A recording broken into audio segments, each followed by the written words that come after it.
आपल्या महाराष्ट्राचे आराध्य दैवत छत्रपती शिवाजी महाराज, शेतकऱ्यांचे लोकनेते कैवारी दिबा पाटील साहेब यांच्या आशीर्वादानंतर आम्ही शेतकरी या विमानतळासाठी 10-15 गावांनी जमिनी घरं यांना सिडकोला दान करून आमच्या दिबा पाटील साहेबांना नाव देत नाही. अटल सेतूला एका वर्षांमध्ये अटल सेतू नाव दिला. हे नाव का नाही विलंब केला आणि एक आमची लहान मुलगी अमर उपोषण करते या नावासाठी. या सरकारला लाज वाटायला पाहिजे. तुम्ही उपोषणाच्या वेळेला इथे सोनं विना घालणार? सोना माझा धंदाच आहे घालण्याचा. आम्ही आगरी कवली आहोत.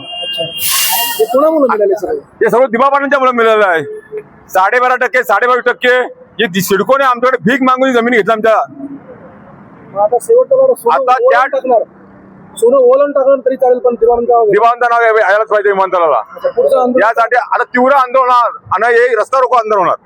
स्थानिक लोक तुमच्या बरोबर दिसत नाहीत? भरपूर आहेत. येणारच. भाजपवाले नाही येणार कारण त्याचं सरकार आहे. जी लोक यापूर्वीच्या आंदोलनामध्ये अग्रस्थानी होती ती सगळी भाजपमध्ये दिसत आली. आता काय सरकार, महाराष्ट्र सरकार त्यांचा, केंद्रान त्यांचा, पण त्यांना नाव द्यायला लाज वाटतं. कारण श्रेय घ्या. भूमी आपली आहे. भूमी अशा प्रकारचा मोठा प्रकल्प होतोय आणि नावासाठी इतका संघर्ष करावा लागतो. तेच आहे ना. एक मुलगी आमरण उपोषण करायची, ती मरण्यासाठी तयार होते नावासाठी.